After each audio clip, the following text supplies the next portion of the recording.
in our heads, in our brains, right? And so to begin by letting awareness drop out of the head and descend into the body. Huh? And a good place to begin is with the breath, the coming and going of the breath. Classical focal point of awareness.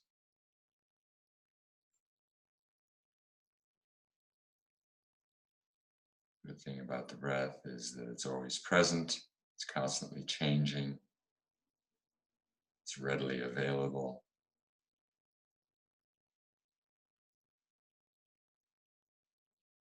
And it's very sensate, huh? It's very concrete, very tactile.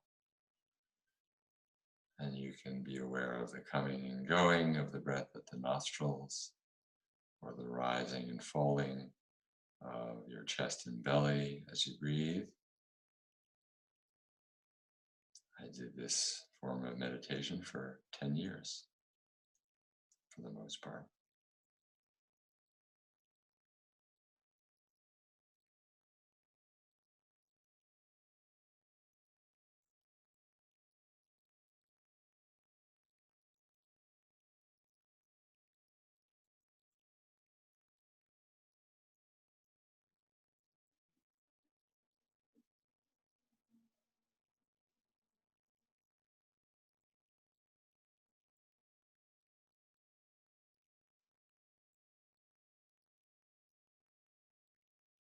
You just really enjoy the sensations of the breath. They're actually very rich and, again, constantly changing.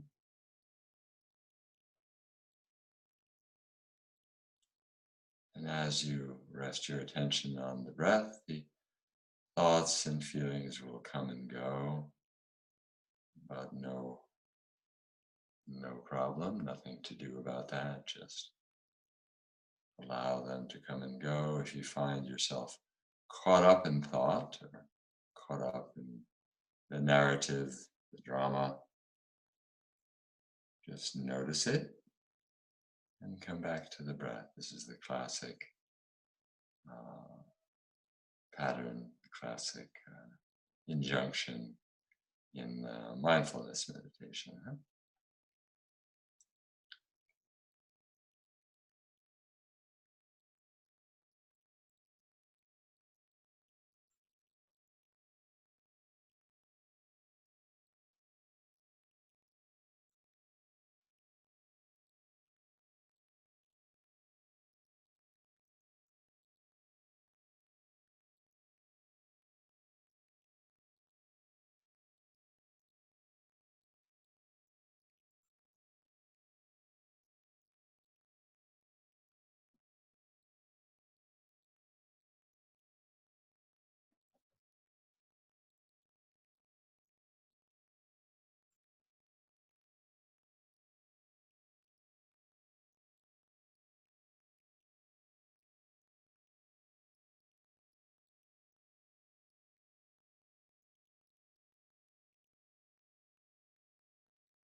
And there's something very pure and clear about sensation. Huh? It doesn't have the cloudy, vague quality of thought. It's very much what it is. Huh? So just enjoy that quality of sensation.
only job is to be present, to be aware.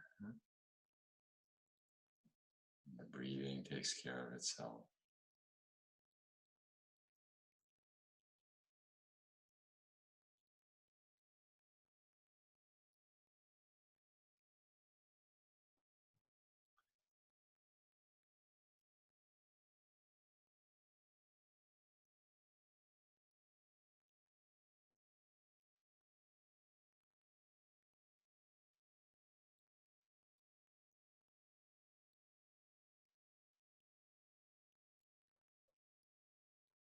And now you can let go, if you haven't already, of the focus on the breath.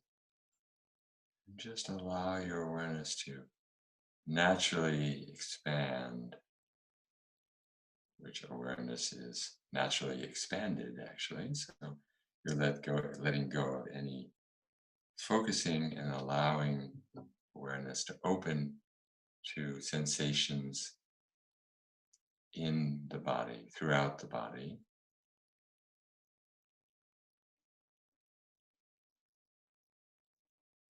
Feet, your hands, your head, your legs, your arms, your torso, just opening to the full range, the full play of sensation. And then you may notice that the boundary between inner and outer is actually rather arbitrary, completely arbitrary, actually. And so your awareness opens to all sensation, all experience, inner and outer, just letting everything be the way it is.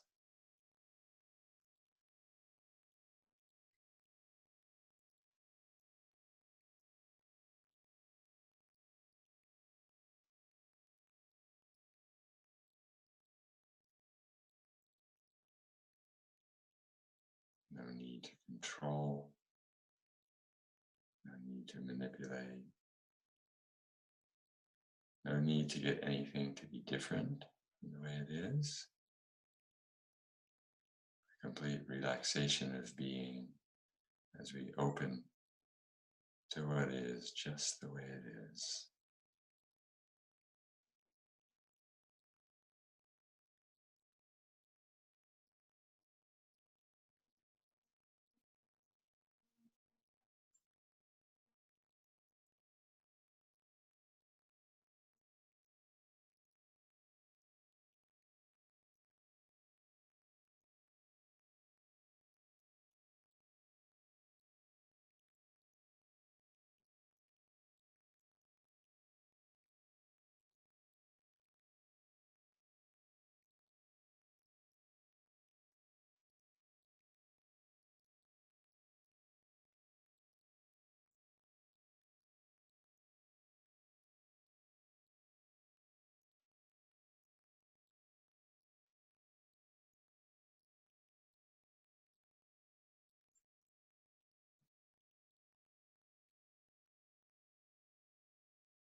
You are the vast, awake, aware space in which everything is arising.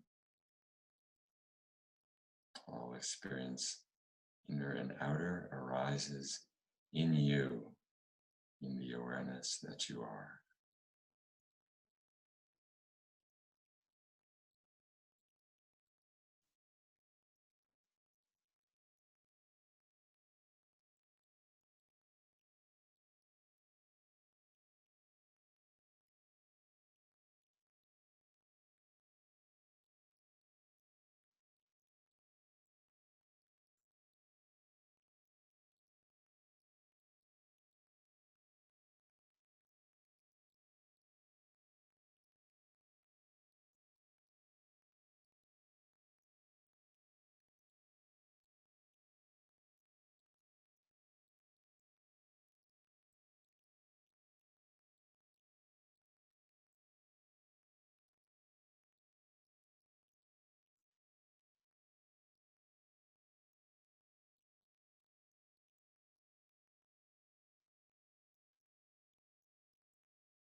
Again, thoughts, feelings are not a problem.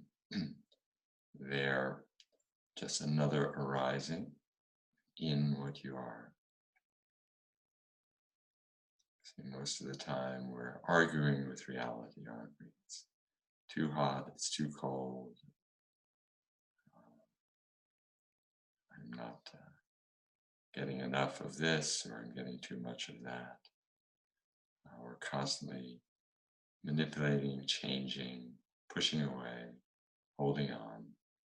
So this form of meditation, which is actually our natural state, is an opportunity to let things be as they are, to give up the struggle, to give up the argument.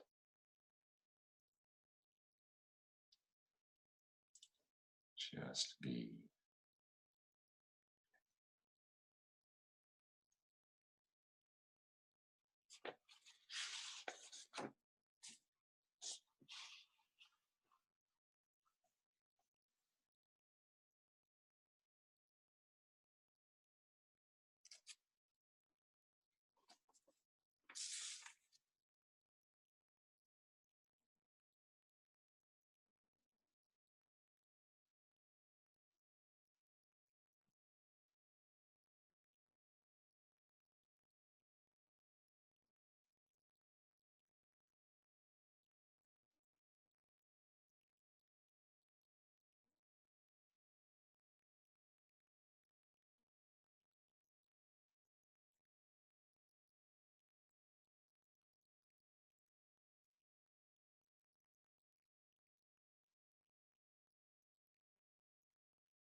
And when you meditate in this way, you may find that the separate, apparently separate meditator falls away. Awareness, separate from its object, dissolves into simply being, into awareness, only awareness, without a separate subject or object. I am awareness, and everything is contained in me, is an expression of me, of what I am fundamentally. So in this form of meditation, there's the opportunity to fall awake.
Okay, so we can let the meditation as a separate doing.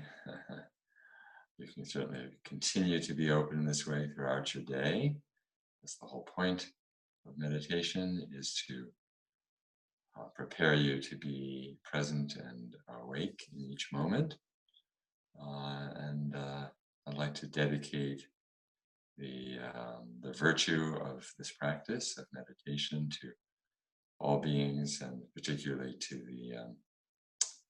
the people who were killed yesterday in the synagogue bombing in Pittsburgh. It feels very fresh somehow. So thank you for inviting me in this. You know, the sitting, this kind of sitting, has tremendous benefit to ourselves and to others, immeasurable benefit, as the traditions will say. It can't be measured.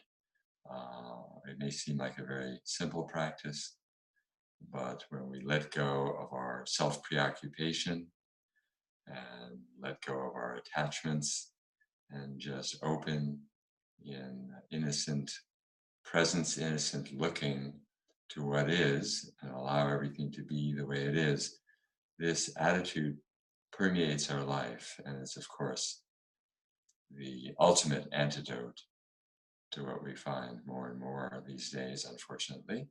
Although I don't think most people reflect this trend.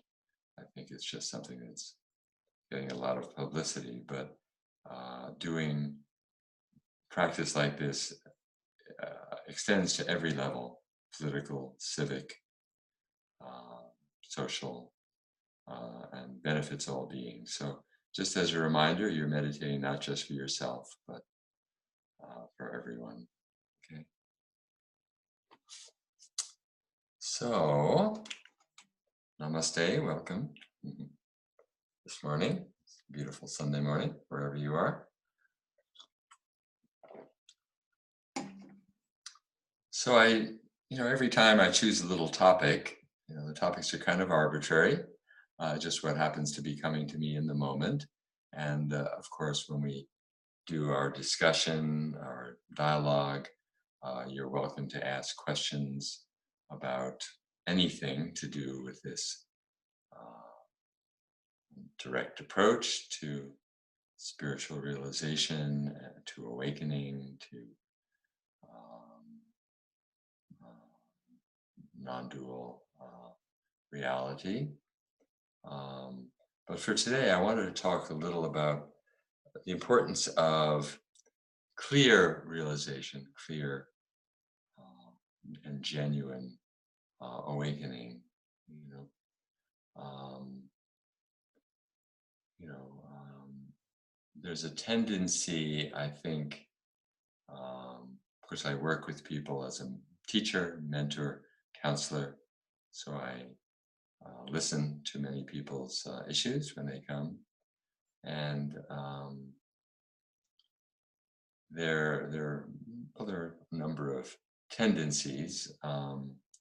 One is to not recognize the importance of being very clear about who we are and what we are. There can be a tendency, particularly in the teachings nowadays, to emphasize heartfulness, an open heart, which is a beautiful thing.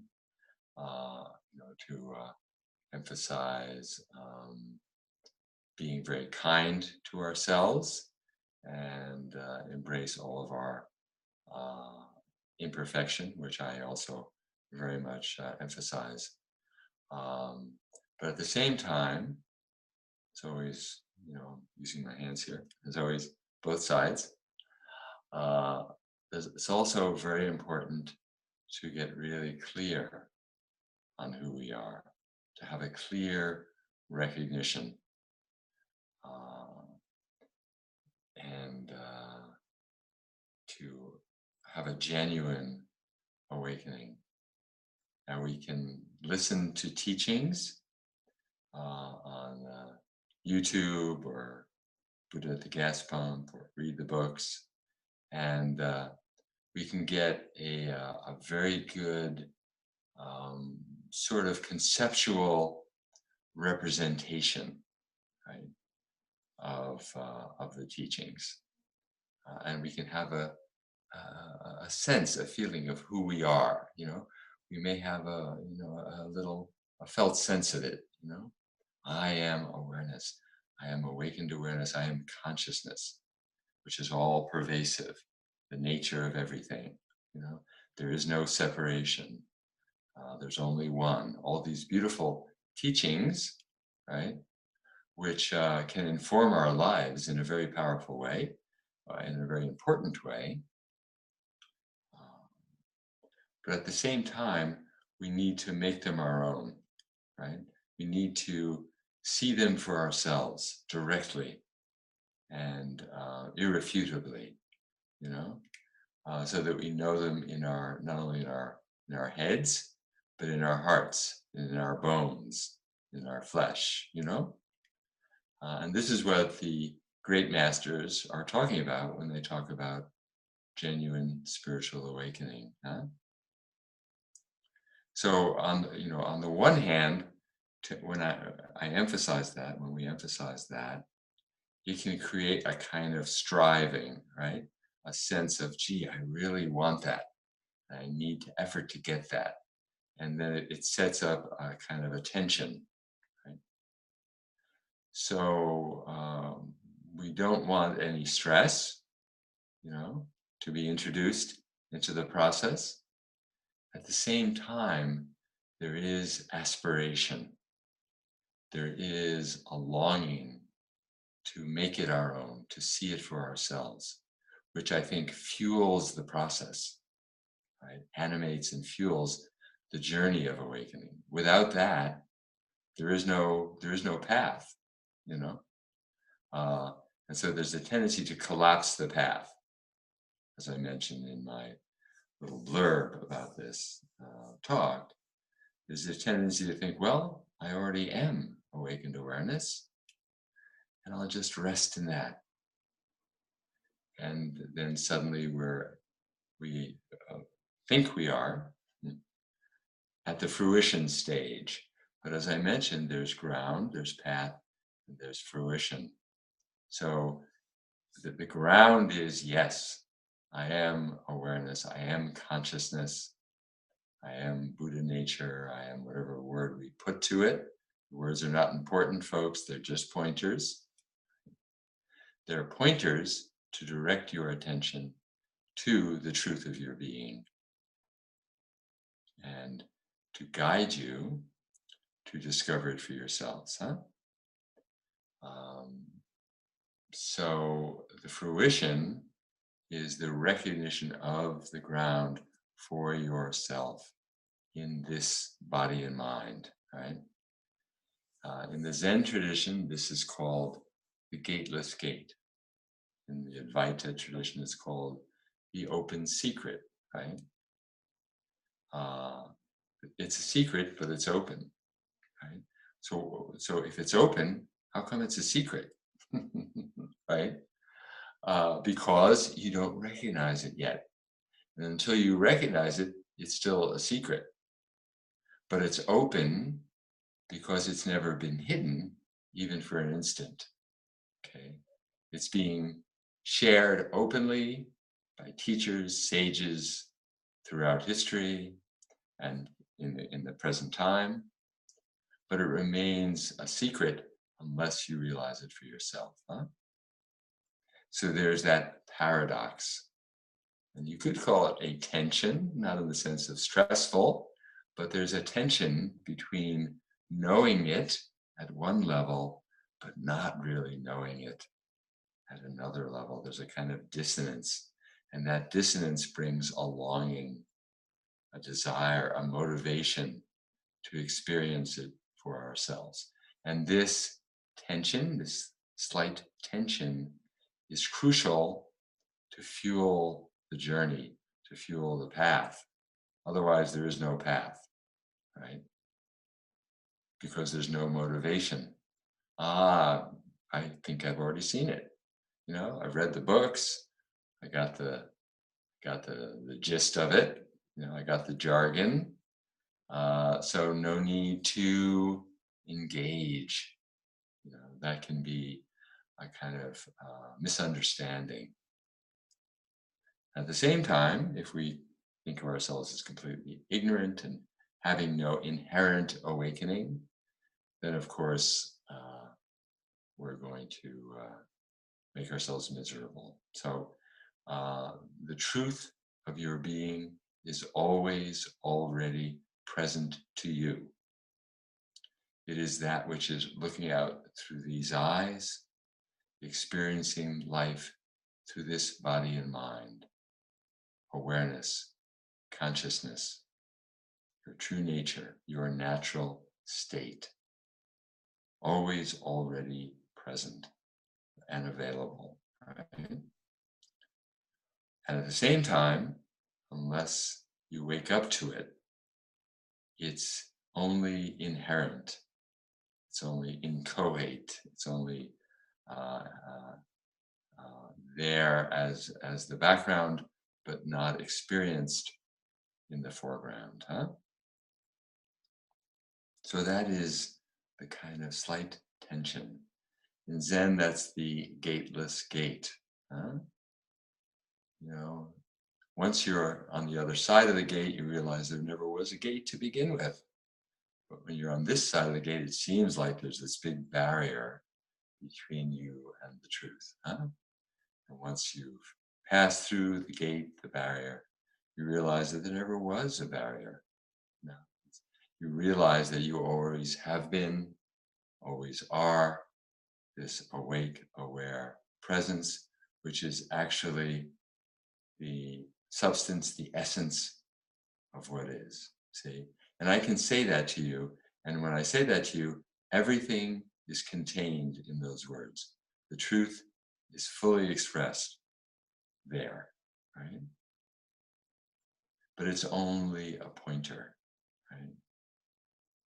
It's only empty words, hollow, really, except in so much as they point to the truth of your being, which is a powerful, profound, alive, vital recognition, which animates this moment and animates all beings and things and infuses life uh, with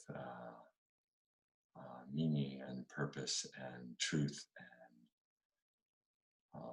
love, light, peace, contentment, right?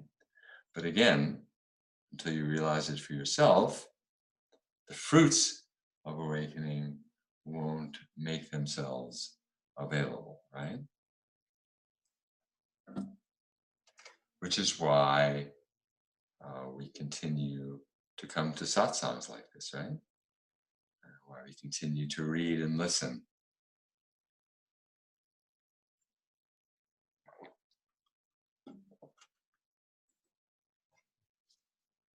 So it needs to emerge.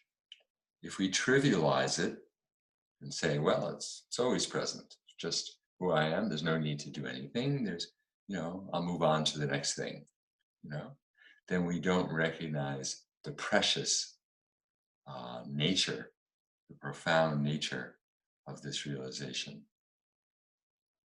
And on the other hand, if we make ourselves crazy in the pursuit of it, then of course we just add misery on top of our of our the suffering we already have, right? So I don't want to make you to make yourself crazy, but there needs to be that slight longing, that slight tension, that deepest, innermost request or innermost wish that my teacher Suzuki Roshi used to call it. It's called your innermost request. Right?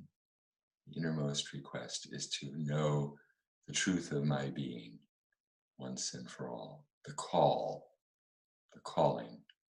So to recognize and to answer that call, right? Now there's this lovely paradoxical saying the truth cannot be found through seeking, but only seekers find it, right? So there's that seeking, that desire for truth. Seeking itself won't necessarily, or at least inadvertently, bring us to truth. Uh, you can't make awakening happen. At the same time, as I like to say, you can make yourself awakening prone, just like you can make yourself accident prone or become accident prone. Make yourself awakening prone, right? And this is the path that has been laid down for hundreds and thousands of years. Yeah. Now, if we see the path as something that takes us away from where we already are into some future that we aren't already, then we're in the progressive approach, which is misleading.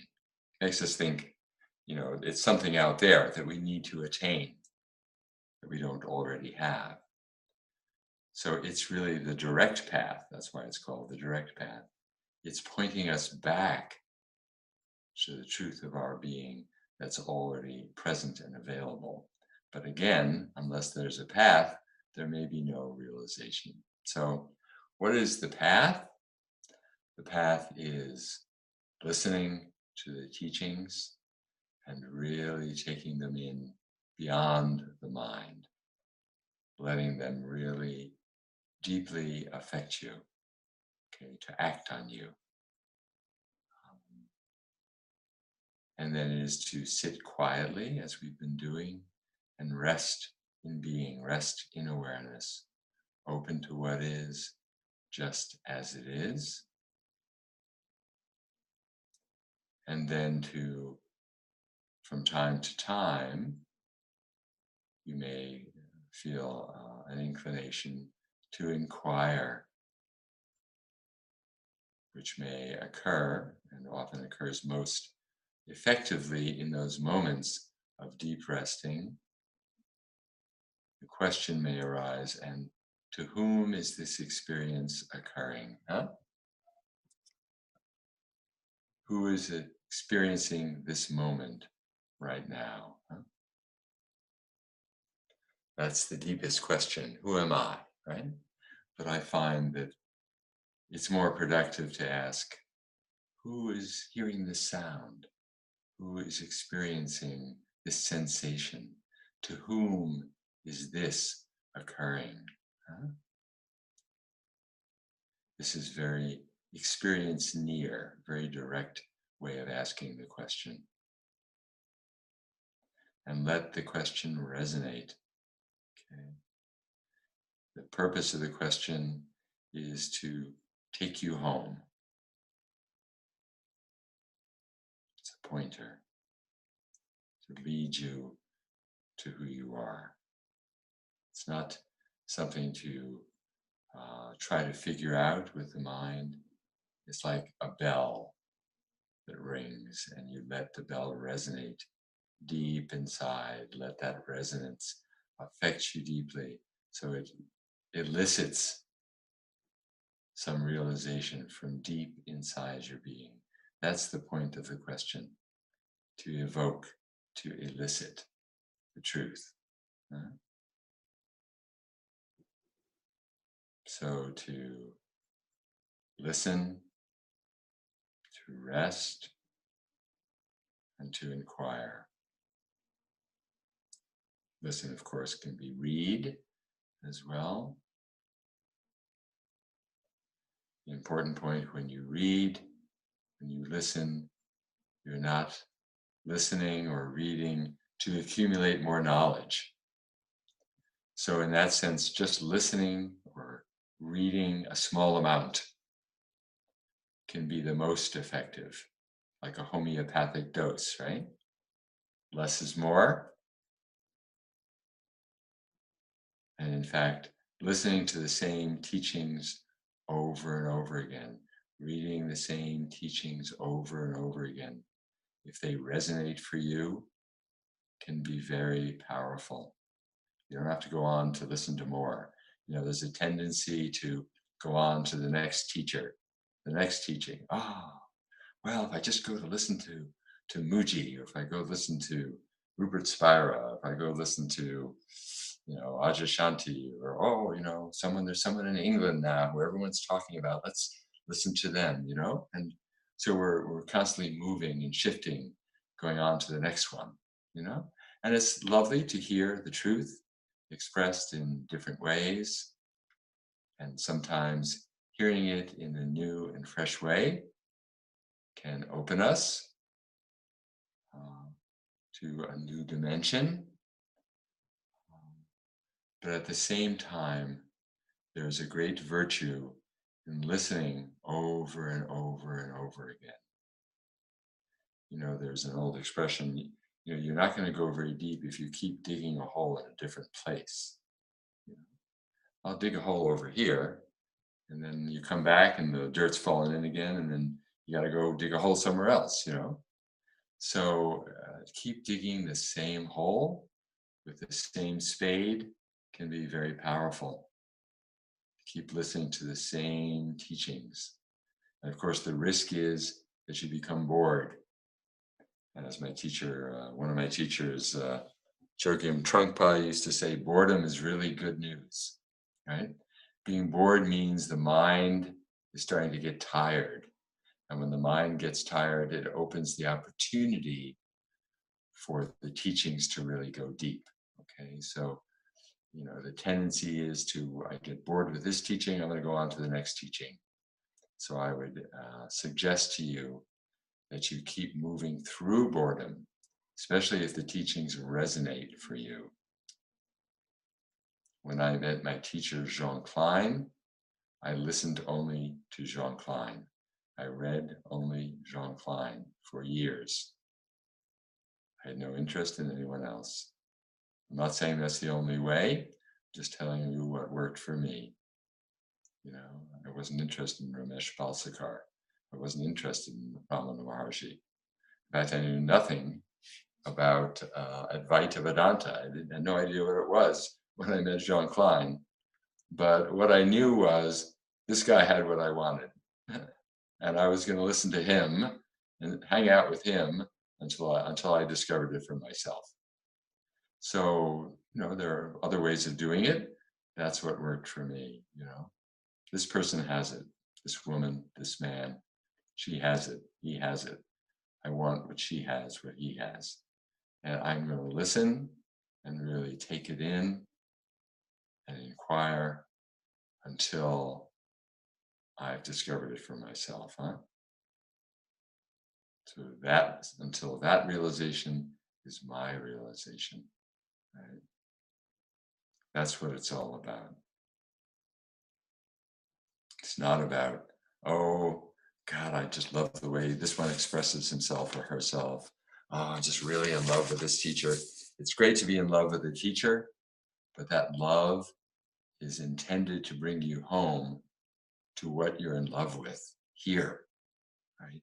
What you're in love with in the teacher, what you see shining through that teacher's eyes is what's shining out through these eyes. So the whole point is to find it in yourself, huh? Fall in love with the teacher by all means. I was in love with what Jean Klein had to teach, but I was determined to make it my own, huh? So it takes a great deal of patience.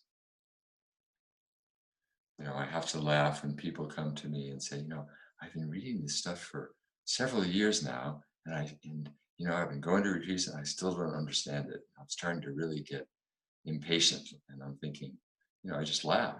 Several years. you know, I spent 10 years as a Zen monk, and then I spent another 10 years with Jean Klein, and finally, I would say, actually, after I met Jean Klein, within the first year, I had a profound awakening. But it took me years after that to clarify it, deepen it.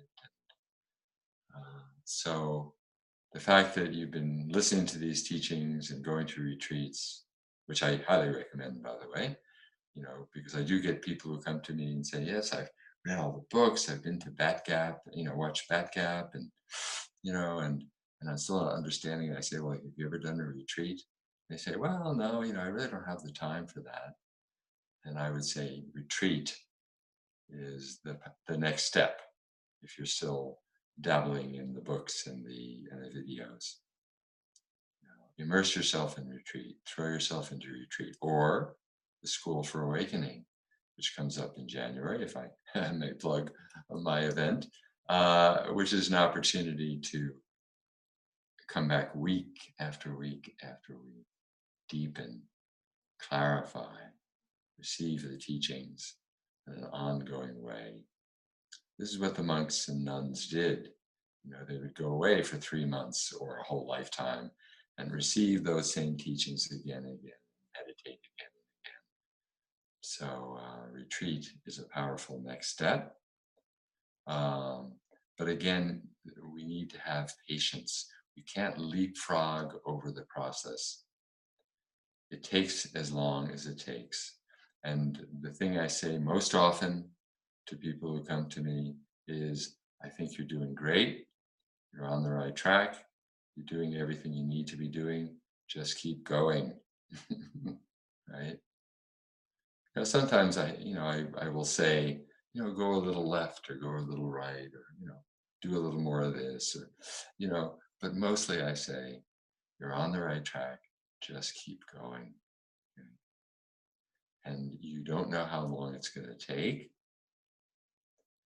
You have no control over that.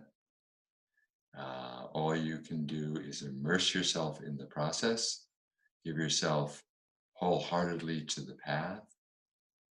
Okay? And I emphasize wholeheartedly, motivation is key.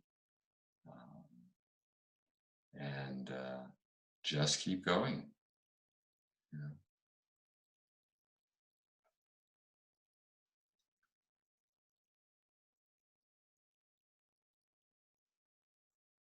So I think it's wonderful to find a teacher who you really resonate with. If there is one teacher that you really resonate with, then by all means, stick with that person, And if several, appeal to you, then by all means, listen. But again, take it in small doses and let it really evoke something in you. Let it really get you fired up. Let it really animate you, huh? That's the whole point.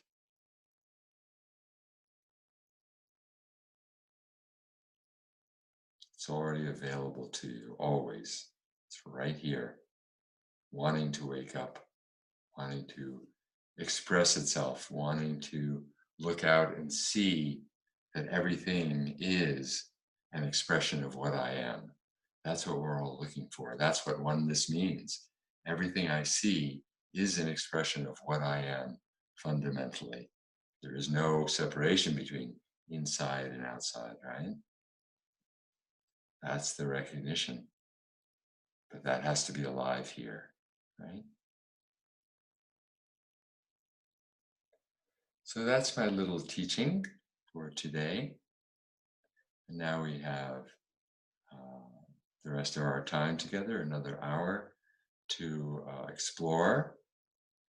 If you have questions about what I've been teaching today, then by all means.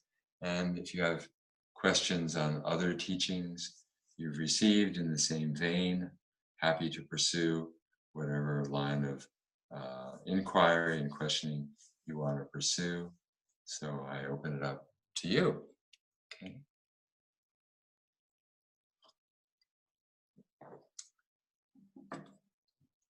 And I'll leave it to Anilai to take it from here. Our first question is from Lisa. So Lisa, feel free to Lisa. Yes. Okay. Hi, I'm just wondering if you could maybe comment on any differences in the writings between John Klein and Krishnamurti that you might think of or wonder Well, about. and I would say that I'm not so interested in looking at the differences because that becomes a more mental exercise, right? Oh, well, Jean Klein puts it this way, and Krishnamurti puts it this way.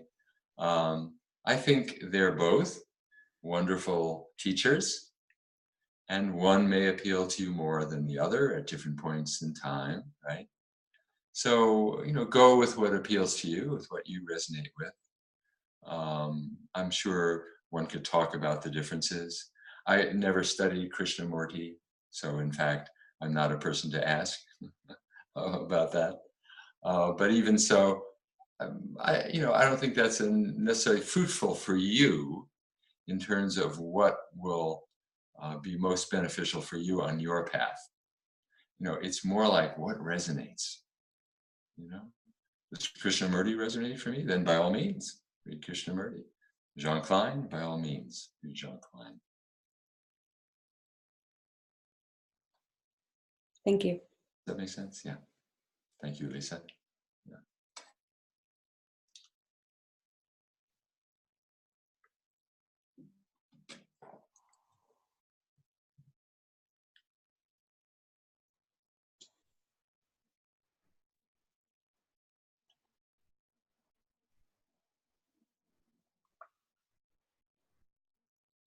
Of course, if there are no questions, I'm sure questions will arise, but if there are no questions, we have the wonderful opportunity to sit in silent presence together. And I will say that the most powerful teachings I have received from my teachers, Suzuki Roshi, Jean Klein in particular, Ajashanti, was in the silence. Our next question is with Doug. Okay, Doug, yeah. Good morning. Good morning. When resting in awareness and particularly strong patterns of thinking come up, including, say, judgment of the practice, what advice do you have for addressing those? Is as simple as notice and let go, or can you say more? Yeah, well, notice and let go. Obviously easier said than done, but that is basically, yeah, to notice. As I sometimes say, thank you for sharing, and then back to resting in awareness. Right now, of course, what can be of interest in exploring is why are those thoughts so compelling, right? Um, so, that's where the counseling comes in, and why I work with people is, then we can explore at some length what it is about certain thoughts, certain patterns of thoughts that keep sucking us in, right? Again and again and again. Why are they so arresting? Why are we so attached to them? Right? Why are they so troubling? So I think there can be a value in exploring, that. But in terms of sitting, when you're sitting, I think the best is simply to notice it and let go and come back. Then there can be a time when you then explore. I mean, you could do it during sitting as well, but it would be a different approach to sitting in which you're actually doing some inquiry around, you know, what are the beliefs that cause me to keep thinking this way? And then you can inquire into those beliefs. I'm a great lover of the work of Byron Katie. Katie was one of my teachers. I spent quite a bit of time with Katie many years ago, and find that work very powerful. So, that kind of work can be very helpful.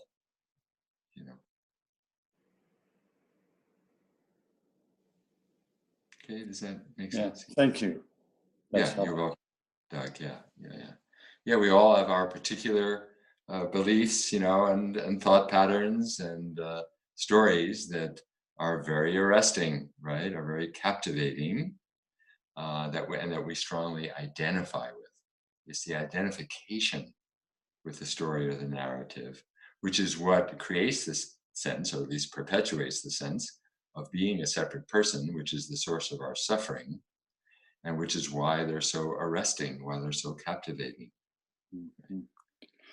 So At some stage, to deconstruct those stories hmm, can be very helpful, as well as simply noticing them. Yeah, Doug, I'm sorry. yes, and that there seems to be a tension where there's some effort involved to get back to rest. The thoughts have a strong energy to them at that moment. Absolutely. Letting go is a simple phrase for that process, but it's as if the hand is clenched very tightly. Letting go does not just Right. breeze. So again, that may perhaps it's the inquiry that you recommend that is Right. antidote I to understand. that. I understand. The hand is clenched so tightly around them. The whole instruction to let go makes almost no sense. It's like, what do you mean let go? I have no idea. Isn't my hand one with what I'm clenching? Is there? It's like I'm totally given over to the clenching, right? So that is true. But to keep coming back to this practice of resting over time has a powerful effect. And little by little, we find ourselves letting go more naturally, more and more. And then, of course, eventually, if we do have a direct realization of our true nature, then letting go will happen at a much deeper level, you see, because the awakening is a profound letting go in that moment of awakening. And then it has ripple effects, it permeates our life. And then once having seen who we are, even though we may fall back into old patterns, the ego may reassert itself, we can never completely unsee it. And it keeps working on us from within and, kind of undermining, sabotaging the ego's enterprise, It's reassuring. It's a saboteur. Awakening is a great saboteur. So, Thank you. thank you, Doug. Yeah.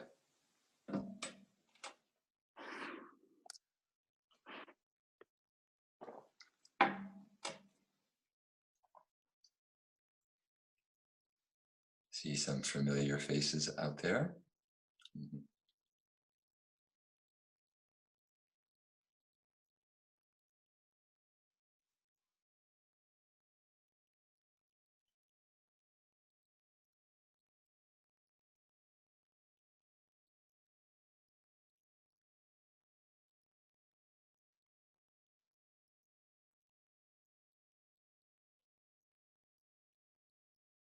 So in terms of framing a question, you might ask yourself, what drew me here this morning? What am I doing here this morning? What do I want to get out of this time together? And see if a question arises from there.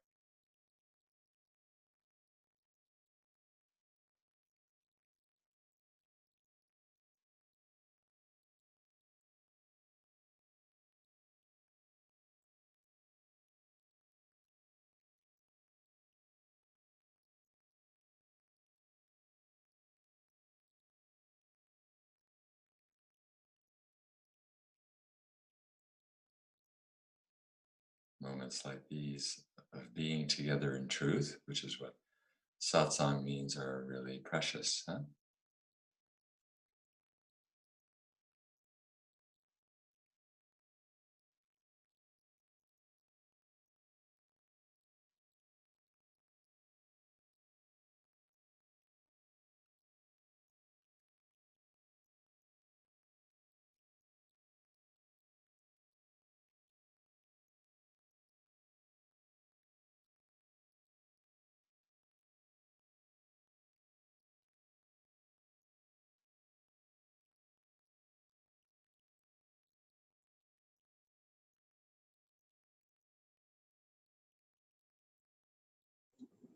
We have a question from Lisa.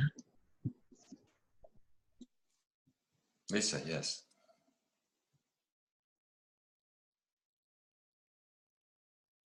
Can't hear you. You have to unmute yourself. There you go. Oh, okay. You're good.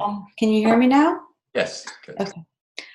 I'm kind of wondering how one finds that space between sort of seeing and observing themselves and the immense conditioning, but not even conditioning as a negative, but there's the just, I'm trying to find the words, like the conditioning that you love, the conditioning that you feels right, but then that place of just having nothing.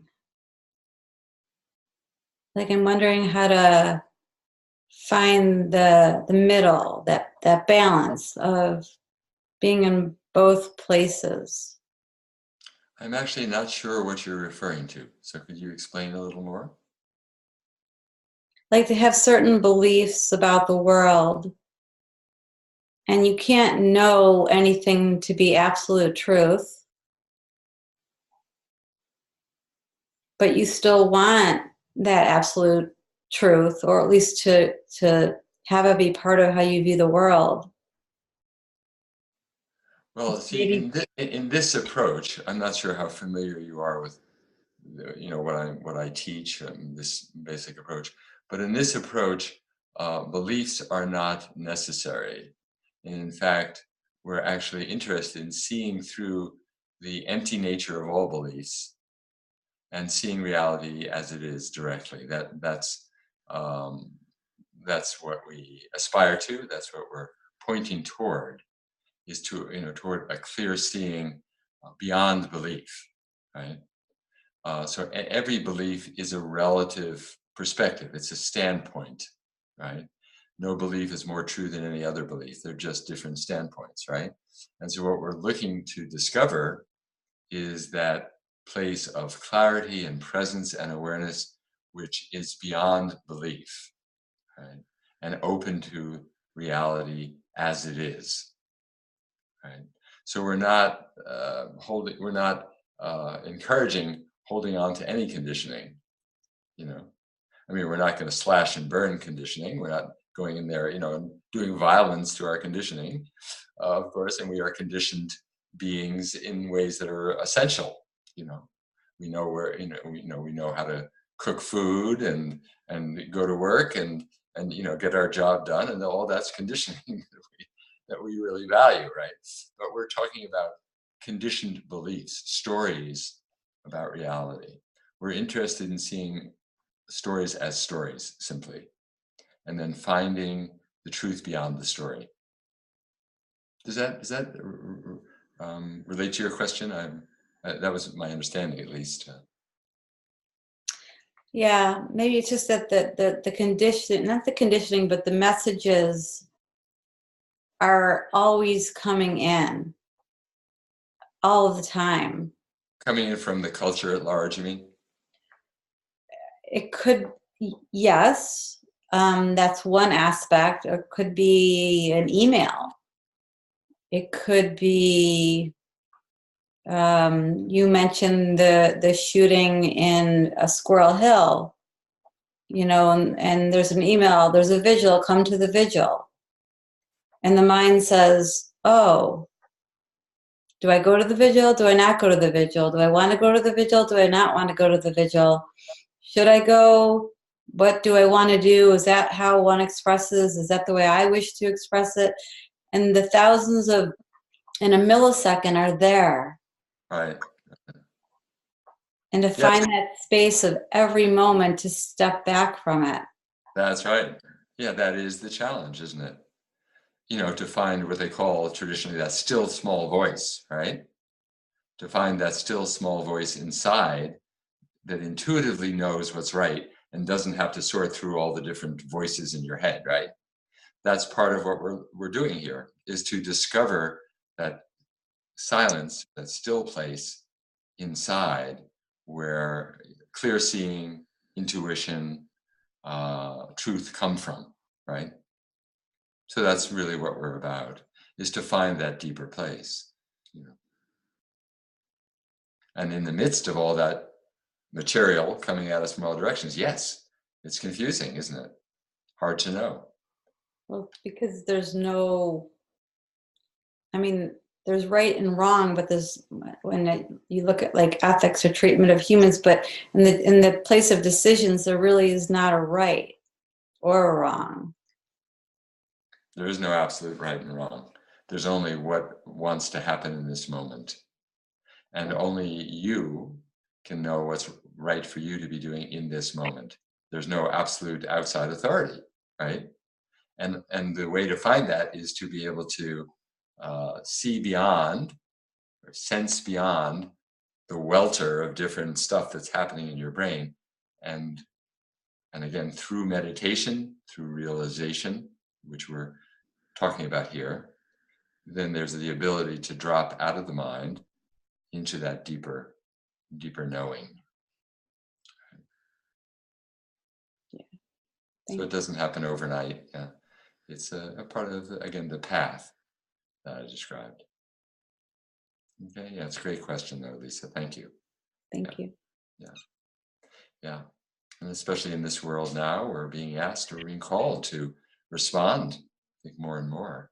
How do we respond in a way that feels appropriate and in alignment with who we are and what we deeply value?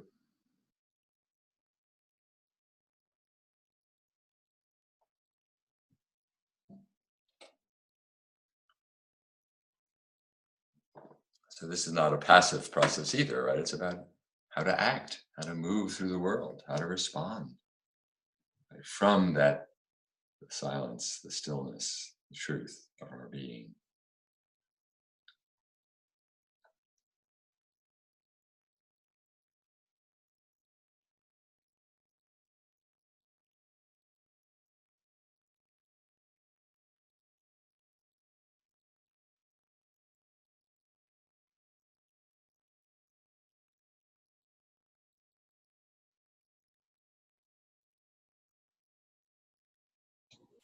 We have a question from Doug. From who? Doug. Doug. Okay. Back to Doug here. Wholehearted aspiration, but yet without effort or straining. Right. Could you talk a little bit about the tension between Well, that's those? the paradox. That's the paradox, isn't it? Yeah. And that's why it's called Wei Wu Wei. You know, I think that's used in the martial arts as well. Yeah, doing, non-doing. It's a paradox. Can't be resolved. I can't even address it. Right? How do you effortless effort? It's often called, right? Right. Or as Suzuki Roshi used to say, follow the wave, drive the wave. Right? So you can imagine a surfer following the wave, driving the wave, right? What does that mean? Follow the wave, drive the wave, effortless effort, right? So how does that look? I don't know. Moment to moment, what is that like? You discover that for yourself, I mean, just like letting go, you talked about before, how to let go. What is that? Yeah. Obviously it's an experiential thing. It's something you sense into. It's something you discover in your gut, right? In your being. Can't do it from above, right? It's got to come from inside, right? So it's something to be discovered in a very experiential way. And I think often, we have moments when it just happens that way, right? We find ourselves effortlessly doing what needs to be done in the exactly appropriate way. And there's no premeditation, there's no agenda, it's just happening appropriately to the moment. Those are beautiful moments. Okay, how do I recapture that? How do I do that again, right? Well, I don't know, just got to discover it, right? I think in the martial arts, you're constantly asked to do that, right? You know, some of you do martial arts, but like Aikido, right? Aikido is like, I think Aikido is all about that, right? From what I understand. You know, how do you do that? Someone's coming towards you, how do you do that? And you're tested again and again until you discover that sweet spot, you know? So how do we do that in daily life? Yeah. We find out, we discover.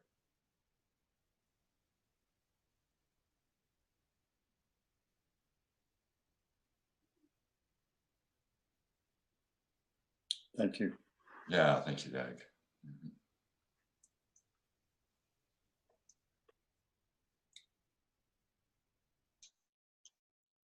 There's a question from Louise Ma.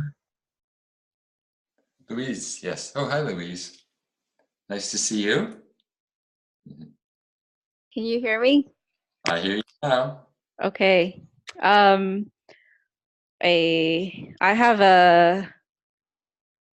have kind of a question sharing type thing. Yes, please. I Um, should have said that if you want to share as well as ask a question, that's fine too. You know, if you have some insight to share or something you want to add, by all means, feel free to do that. Yeah. okay. Well, so yesterday I went to the day-long intensive that Adia gave at Spirit Rock, Oh, wonderful. and I noticed, I told you that a few weeks ago at the Omega retreat, I just felt this kind of, I was really taken by surprise, like this intense connection and like mutual recognition that was happening that really came out of the blue for me. And With a particular person. with Adia and with Mukti. With Ajahn Mukti. Yeah. And so, I mean, by then I'd already decided to move to the Bay Area and like get in and just, throw myself into all the things. And this time I went and I noticed like in the days leading up to it, I was like getting kind of, I was getting super awkward. I don't know how to describe it. Like, it's just this feeling of like, I was noticing parts of myself that was maybe like in some kind of subtle form of resistance, it's just kind of like kind of awkward and like nervous. And I don't know, like a first date with someone you really like. No, it's like a second date. Second date. I really like that first date. Now we're gonna do it. We're gonna do it again. See what happens. Yeah, it's really yeah, and I found myself like kind of in this kind of like kind of vacillating, like wanting to go up to the mic and be like, "Hey, I'm here," and then the other side is like wanting to just like hide in the like like pretend I'm not there. Okay. So I don't know, like what is that? I don't know what that is. You described it. That's what it is.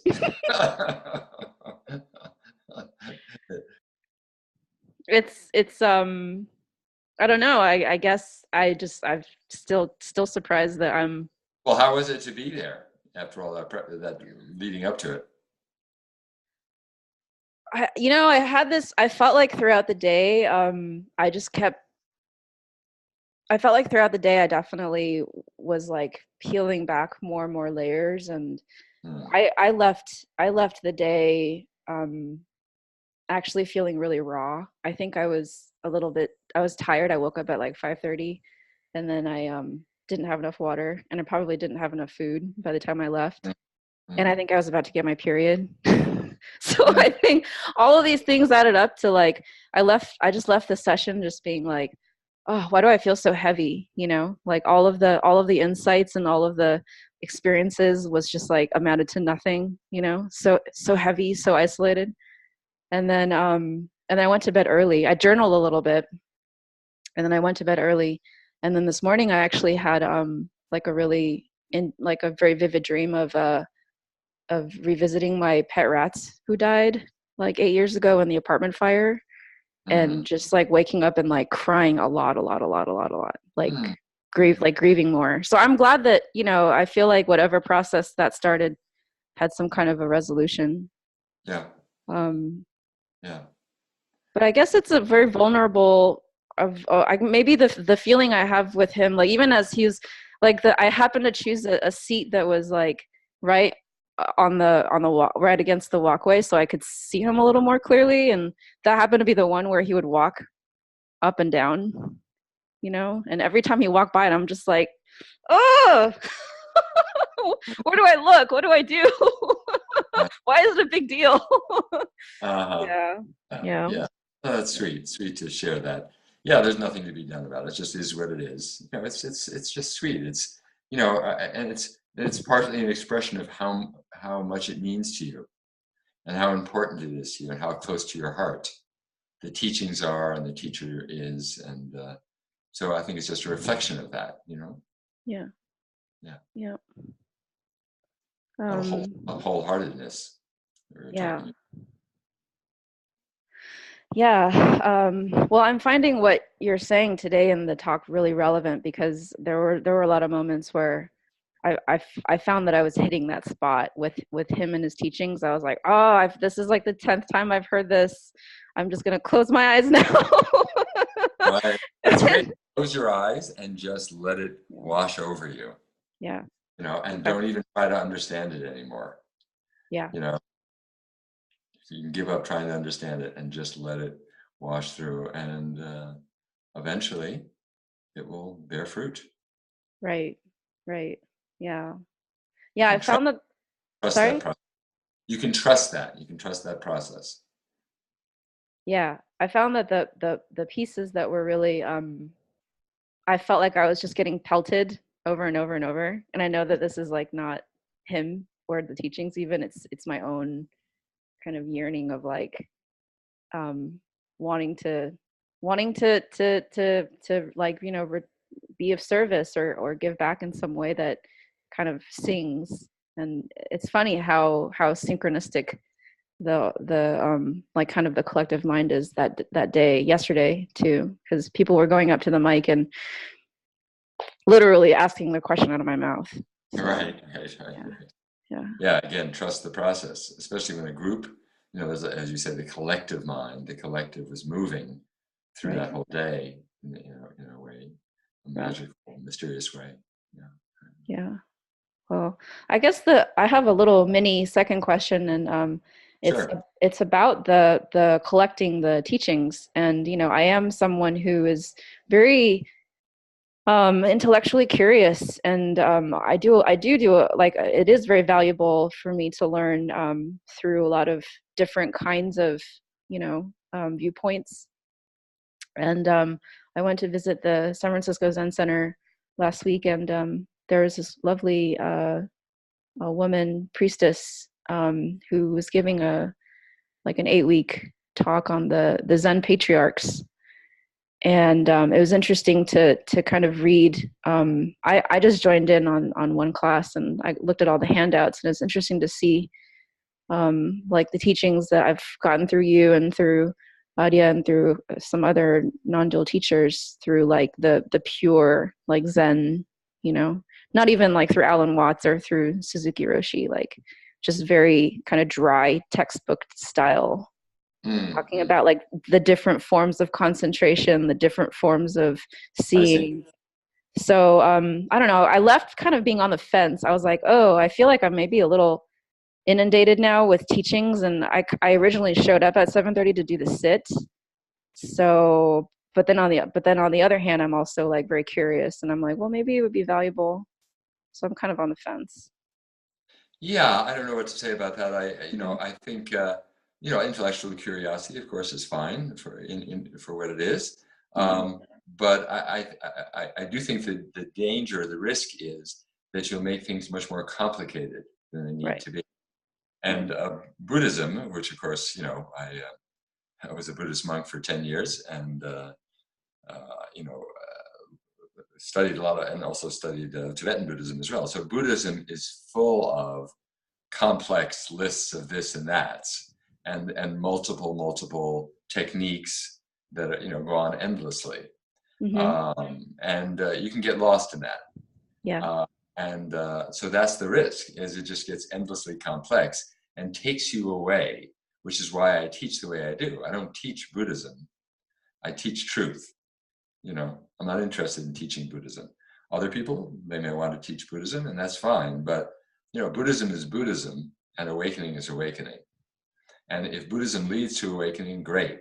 But if Buddhism, leads into kind of confusion and unnecessary complexification, if that's a word, then it's not helpful. So I have great respect for the Buddhist teachings, the essence of the Buddhist teachings, but I think it can get very complex very fast. Yeah. And you can get lost in the forest and never find the trees, never find the essence, Yeah. So that's my caveat to you, okay? Yeah. And I know you're a Gemini, which,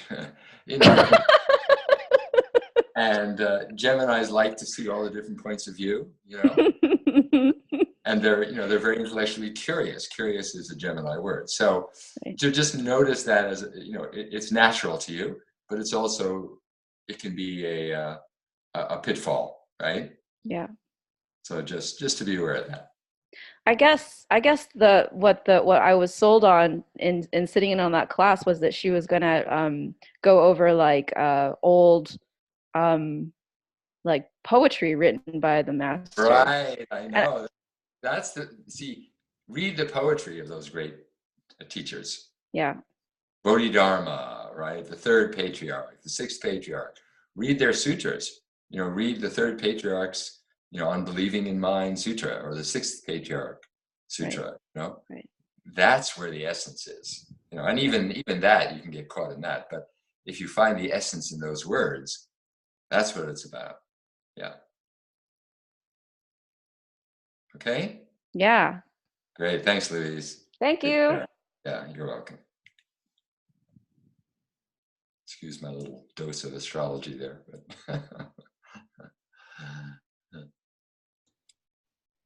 Our next question is with Irene. With who? Irene. Irene. Okay, let me see. Where's Irene? Find you. There you are. Hi. Hi. Can you listen? Can you hear me? I hear you. Yeah. Yeah.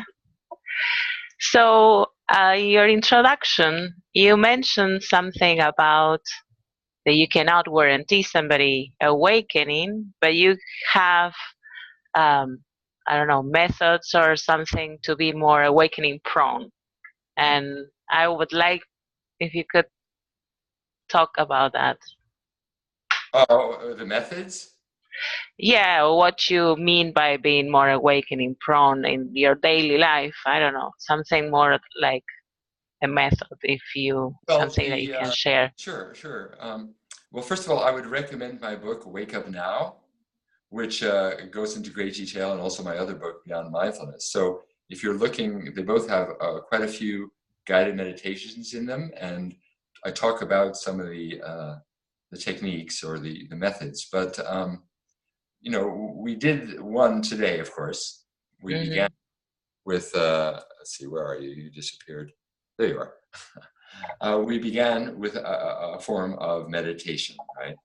So the basic meditation is sit, open to what is, and let everything be the way it is. That's the basic meditation instruction. Everything else is kind of a way of easing into that, Okay. So if you want to sit, you could do what I did, which is begin with the breath, or what I had you do, begin with the breath, then allow awareness naturally open to sensations inside and outside, and then just, formless meditation, no focusing at all, just open awareness, resting in awareness as awareness, and, that's okay. And then the other is the inquiry, which I also mentioned, right? Wondering, who am I? Who is experiencing this moment right now? To whom is this occurring, right? That's it right there. And then listening to teachings, perhaps having a relationship with a teacher, hanging out with other people who share your interest and who are also seekers in the same way. And you can talk with that can be helpful. Okay. That's pretty much it, you know. Okay. Again, there's no cookie cutter approach here. Mm-hmm. And the main thing is, as the Tibetans say, everything rides on the tip of your motivation. Okay, motivation Yeah. is key. How dedicated are you to discovering who you are? Most important. So that will, again, it's not about efforting, but it's about motivation. It'll, you know, it's like an engine that drives you. I really want to know. That's what brings us to realization. It's the itch that can't be scratched, you know, Mm-hmm. until it is. Okay. Does that make sense? Yeah. Yeah. Oh, great. Thank you. Thank you, Irene. Yeah.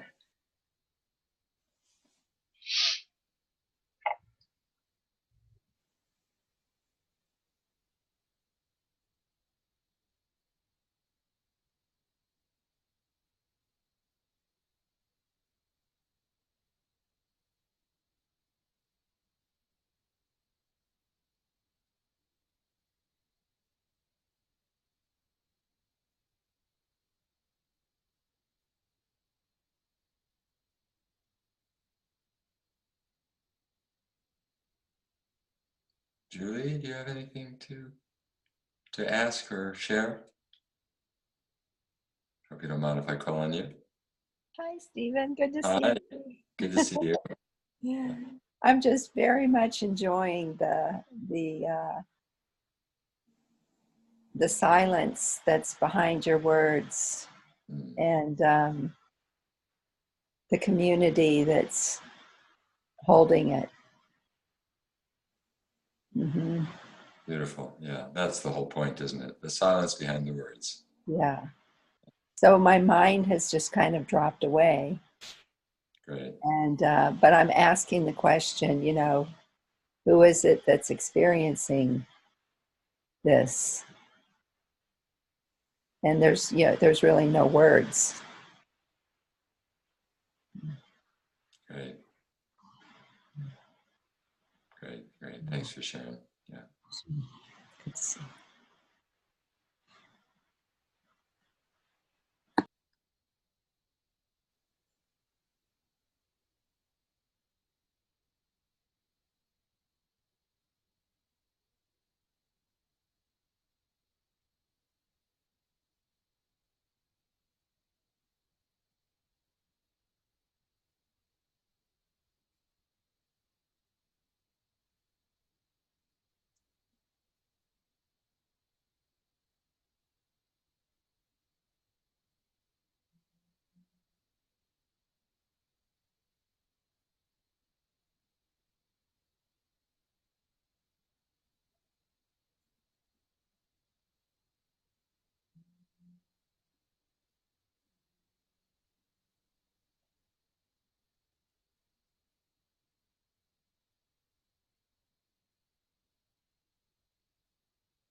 Someone else? We have about 15, 20 minutes. Anyone? Yeah, George, I was going to call on you actually. So great. Good to see you. Very good seeing you, Stephen. It's been a while, and it's really great seeing you again. I have I guess, a paradoxical question. You talked about the silence behind the words, and I really don't get that. Is there a kind of transmission of information behind the words? I guess not information, George. Okay, well, I'm asking you to use words how to describe the silence behind the words. So can you say, all right, can you edit? Okay, all right, now I understand it's not information. Okay, that makes sense. Right. So what we're after is not information. I think it's an interesting slip, though. No, you're right, absolutely. It's a yeah. There's a transmission happening, but it's not information. Okay, so what is the transmission that's happening in the silence? That's the question. That's your question. That's your koan. That's my question. Yeah. Yeah. I have no answer for you. That's your question. What is the transmission that's happening in the silence? Well, let me ask an easier question. Is there a transmission that happens? Well, obviously there is. You're referring to it. Yes. So what is it? That's your question. I guess I'm just going to have to stick with that. Okay. Okay. All right.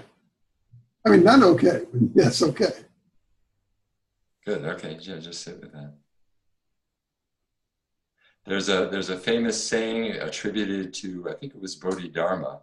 He said, direct transmission outside the scriptures, no dependence on words. No, it's actually special transmission. Well, direct transmission outside the scriptures, no dependence on words or letters. Directly seeing into the human heart mind, see true nature, become Buddha. Okay, well, let me ask this. That's just another way of saying okay. It's your koan. Okay. So, special transmission outside the scriptures, no dependence on words or letters, no information, directly seeing into the human heart, the human mind, the nature of mind. Okay. See true nature, become Buddha. Okay. All right. So if I have any sort of awareness or any sort of perception or any way of receiving not just information, but just contacting the world, it's through the senses. No. So I understand that, words. No, there's another way. Okay, there's another way other than through the senses. Is that what you're saying? Yep.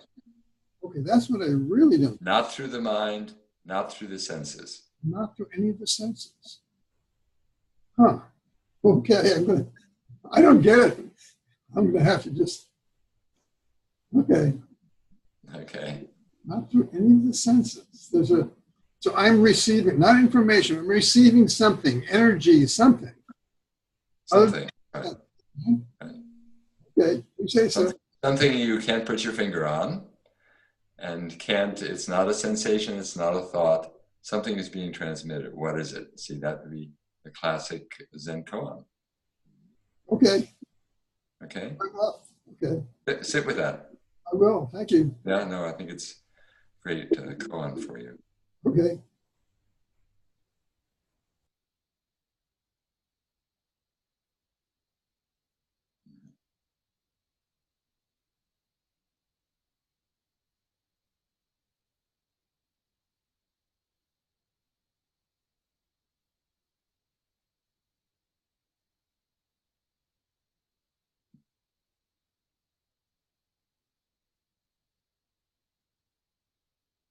Anyone else? You just feel free to share any insights you've had, or any question related to this whole big theme of waking up.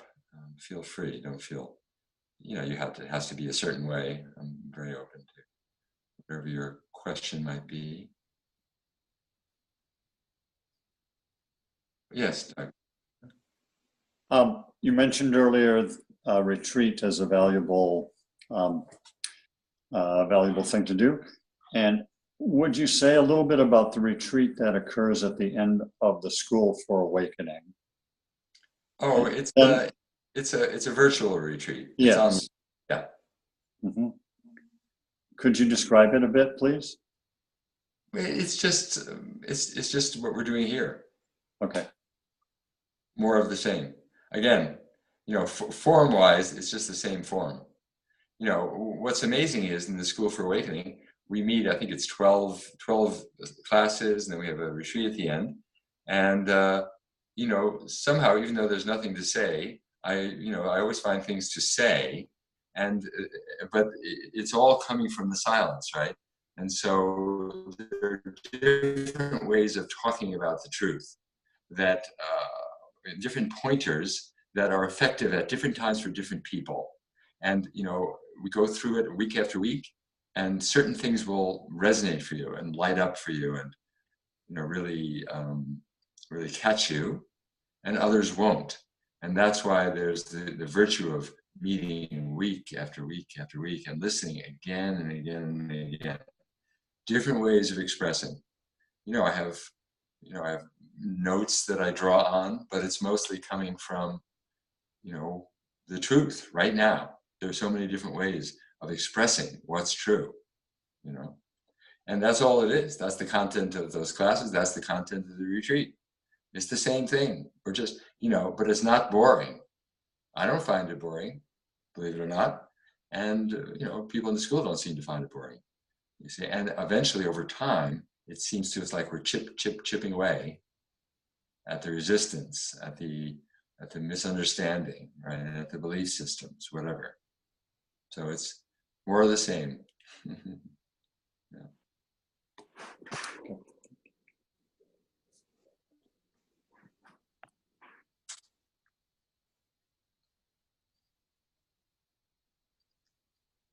Yes, Edward. Yes. Hello. Hello, are you listening clearly? I hear you clearly. Where are you? Hello, I'm in Brazil, though I am Argentinian. You're in Brussels. Okay, wonderful. Brazil, South Brazil. America. Oh, Brazil. Brazil. Yeah. From Argentina. Yes. Stefan, you were talking about, you say you were talking about transmission, and you see, my story is I was Osho Sannyasin like 20 years ago. I lived in Pune for a year. Was really beautiful life, not really concentrated so much in meditation, though I did some groups, really powerful, whatever. Then I kept on living in Europe and going to India once a year, till I went to this, maybe you're acquainted with these Neo-Advaita teachers that came from Ramana Maharshi, then from Papaji. So many sannyasis that were my mates in the ashram. When Osho died, Osho passed away, they went to see Papaji in the north of India. Okay, then all this wave of teachers, of Advaita teacher, I would call them, came to Pune. Then I came to meet them as a natural thing, natural development of Osho teachings, you could say. And then, okay, I went to see Dolano, that is a very powerful satsang teacher. She lives in Pune, has a low profile on the web. Anyway, I went to see her, blah, blah, blah. Then I met a very low profile French guy, ex-follower or ex-attendant of Dolano. And then with him, I had this, I was sitting in a bar. I really didn't know him. I just met him there, and I had this full awakening, I would call it, or recognition, you can say, that lasted me 10 days on a row. And I said, okay, I did it, man. I was not anymore, whatever you can say. I am Buddha myself, whatever. I was just there watching the sky, the clouds, completely happy, though I was not there anymore. There was nobody else. Right. I mean, you know what I mean. Yeah. Then this What was happened? in 2000. What happened? And then I was kind of enjoying this. Nobody but was enjoying this. And I can recall this way, unaware, I started to play again with the character, kind of playing, okay, there is no Eduardo anymore. I was kind of playing with it, or it started to rebuild itself. And I was not really prepared for this. And okay, I started to play the character again, and I lost it. Oh, how can I lose this? But yes, I lost it. That was my deepest experience, much more than meditating. I'm not really a good meditator, Right. I have to say so. Though my question to you is, then, okay, I grew up a family, I have a kid since then, so I never got to India anymore. And okay, somehow I want to retake my path. I'm 50 years old, 51, and I'm looking again. So I say, what worked really for me? This is what really worked the most, to see and have this, you can call it transmission, whatever. And my question is, shall I look for an Advaita teacher again and go and have more presence with him? Because that was what worked for me the most. Right. It's possible. Again, I don't know what is best for you. Have you tried? Again, first I would say that what you discovered, the essence of what you discovered through this experience, is not lost. It has never been lost. Okay. So I would say that, first of all, it is not lost. It may be hidden, right? And you may be now caught in identification again, but it is, it hasn't gone anywhere, right? The experience has left.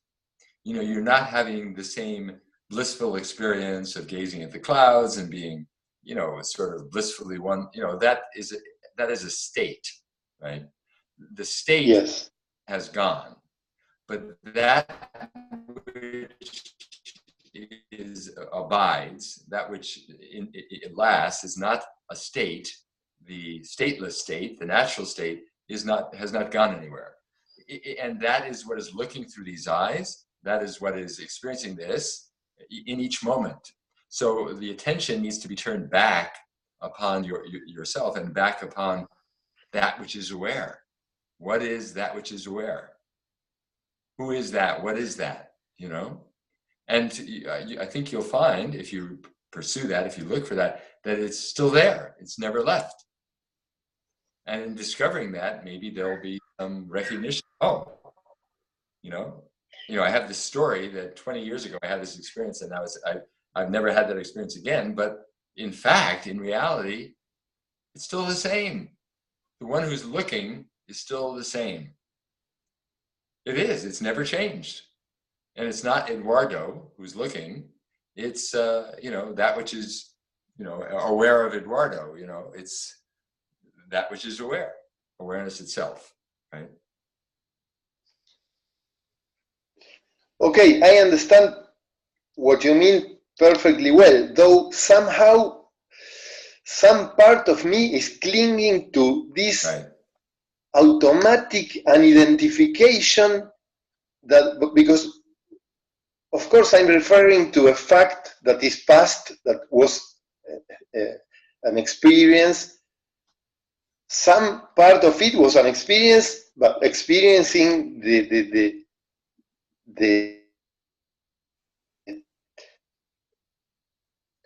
so then I'm clinging to this. That's right. You're clinging to longing of an identification. Yeah, you're trying to recreate an experience. You haven't like a nostalgia for an experience that happened 20 years ago, and you're trying to recreate it. Forget it. Let it go. You know, it's gone. That experience is gone. Don't try to regain it or recapture it, okay? Just be here, you know, in this present moment now, and open to what is, and open to the presence, the awake, aware presence that has never gone anywhere and has never changed and is undisturbed by states that come and go, and you know, is not concerned about what happened in the past. That which is here now. Okay, that's what's important. Okay. Yeah, you are attached. You're trying to recreate something. It can't be recreated, you know. And yet, here's this arising now. What is aware of this? You know, in the midst of your family life, you know, with your kids, and right now, you know. Does that make sense? Yeah, absolutely. Yeah. So let go of the story about what happened.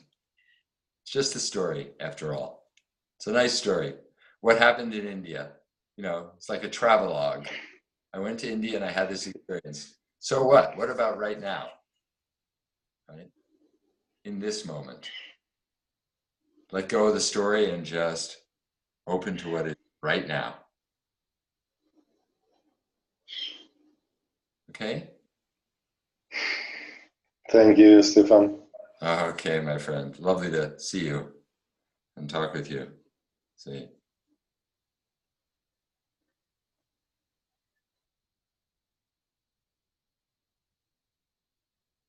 So we're coming to the end here, and I just want to thank you all for coming and joining together. Again, there's something very beautiful and powerful about just being together in this way and inquiring in this way.